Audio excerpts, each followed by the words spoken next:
Doctor صاحب مجھے یہ بتائیں کہ آپ کے خیال میں کتنے دیر چلے گا یہ سارا مسئلہ؟ کیا یہ جلدی ختم ہو جائے گا؟ کیا کوئی طاقتیں بیچ میں پڑیں گی، صلح صفائی کرائیں گی، یا اب یہ ایک جب تک اینڈ گیم نہیں ہوتی تب تک یہ چلتا رہے گا؟ دیکھیں اسرائیل کی کوشش ہے کہ یہ لمبا چلے اور ختم نہ ہو، لیکن یہ کہ وقت کی یہ ہے کہ بڑی طاقتیں بیچ میں آئیں اور کسی نہ کسی طرح اس کو جلدی ختم کیا جائے. سب سے بڑی طاقت لیکن تو خود بیچ میں ہے.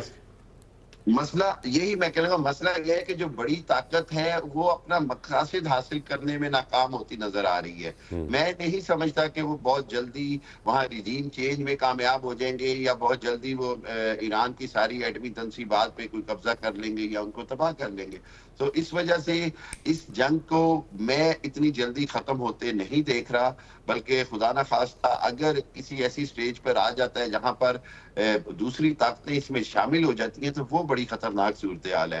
لیکن ابھی تک ایران نے جس انداز میں چند گھنٹوں میں اپنا ریٹیلیٹ کیا ہے، یہ میرا خیال ہے کہ امریکہ کے لیے ایک بہت بڑا میسج ہے کہ امریکہ اس جنگ کو جتنا لمبا کرے گا اس کے لیے اتنا نقصان ہے.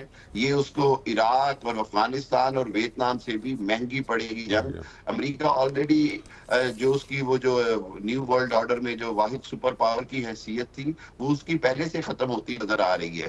تو اس حوالے سے پوری دنیا کی جو ملٹی پولر ڈائمینشن ہے وہ بڑی چینج ہو جائے گی. امریکہ کو اس میں اسرائیل کو اتنا نقصان نہیں ہوگا جتنا خود امریکہ کو نقصان ہوگا، اور امریکہ کو اس کی قیمت چکانی پڑے گی. میں سمجھتا ہوں کہ امریکہ کے لیے اس میں بہتری ہے کہ وہ اس کو جلدی ختم کرے. بار بار میں ایک بات کہتا ہوں کہ ایران کے پاس has nothing much to lose. جس کے پاس کچھ کھونے کو نہ ہو وہ پھر سب کچھ داؤ پہ لگا دیتا ہے. تو ایران کی سچویشن اس کے علاوہ کچھ نہیں ہے، اور ابھی ہمیں اس ایلیمنٹ کو بھی سمجھنا ہے کہ باقی مسلمان ممالک کہاں کھڑے ہوتے ہیں، کیونکہ ابھی تک ایران اسپیسیفکلی ہر حالت میں کہہ رہا ہے کہ میں صرف امریکی مفادات کو ٹارگٹ کر رہا ہوں اور کروں گا. اس کے علاوہ وہ کسی سے اس کی جنگ نہیں. اور خطے کے اندر حزب اللہ کس طرح ریئیکٹ کرتی ہے، غزہ کا معاملہ وہیں کھڑا ہے، سیریا کے اندر کیا ہوتا ہے، جہاں جہاں ہوتیز اور یمن میں کیا کرتے ہیں، یہ سارے وہ معاملات ہیں جو امریکہ نے میں سمجھتا ہوں کہ اسرائیل نے امریکہ کو ایک ایسی جنگ میں جھونک دی ہے جس میں سب سے زیادہ نقصان اسرائیل کا ہوگا، کیونکہ یہ جنگ لمبی ہوتی نظر آ رہی ہے. کیوں ثقلین صاحب آپ کو بھی لمبی ہو رہی ہے؟ دیکھیے فی الحال جو ایران کا جو اسکرپٹ بنا ہوا ہے، جو نظر آ رہا ہے، جو انہوں نے جنگ سے پہلے بھی کہہ رہے تھے، اس سے یہی نظر آ رہا ہے کہ اب یہ جنگ لمبی ہوگی. اچھا ایک چیز آپ کو بتا دوں، سوری ثقلین، میرے پاس خبر آئی ہے، عمان نے جنگ بندی کے آغاز کے لیے نفاذ کے لیے سیکیورٹی کونسل کا اجلاس طلب کر لیا، اور ایرانی میڈیا فرانس، جرمنی اور برطانیہ کا ایران سے جوہری پروگرام ترک کرنے کا مطالبہ. تو ایران عالمی جوہری سمجھوتے کے تحت اپنی ذمہ داریوں کی پاسداری کرے، مشترکہ اعلامیہ. اور ترکیہ نے اپنی فضائی، زمینی اور سمندری حدود کو جنگ میں استعمال کرنے کی اجازت نہ دینے کا اعلان. یہ دو اہم خبریں تھیں، میں نے کہا آپ کو بتا دوں. ٹھیک ہے، یہ جو فرانس اور یورپی ممالک کی جو بات کی بہت ہی اسٹینڈرڈ قسم کی ایک بات ہے جو میننگ لیس، اس کے کوئی معنی نہیں رکھتے. لیکن جو خبر اس وقت ایک اور اہم ہے وہ یہ ہے کہ کویت میں جو ایران کے میزائل لگے ہیں ایک نیٹو کے بیس کے اوپر، وہاں پہ اس میں کوئی 20 کے قریب اٹلی کے سولجرز ہیں وہ ہلاک ہو گئے ہوئے ہیں.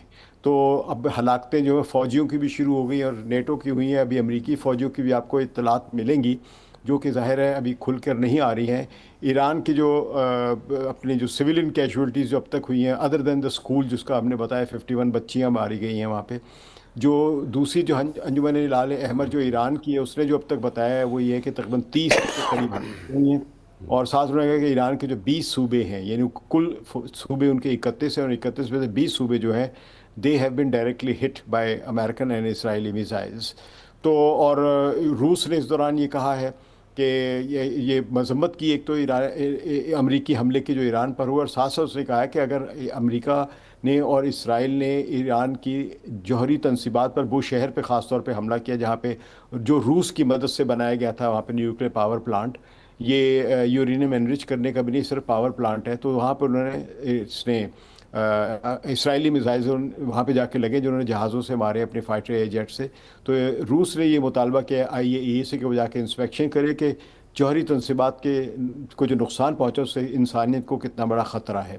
تو مطلب ہے کہ دنیا میں ایکٹیو ہو گئی بھی ہے، اور ایران دیکھیں، ایران کی بہت صلاحیت ہے لڑنے کی. ایران ایک کبھی بہت بڑے ایئر کرافٹ کیریئر بناتا ہی نہیں ہے، نہ بہت بڑے بڑے اس کے پاس فائٹرز ہیں، نہ بہت بڑے کوئی B-2 بامبرز ہیں. ایران کے پاس میزائلز ہیں، ڈرونز ہیں، اور اب انہوں نے ایک نئی قسم کی ٹیکنالوجی استعمال کی ہے اپنی اس نیول وارفیئر میں، وہ ہے اسمال بوٹس.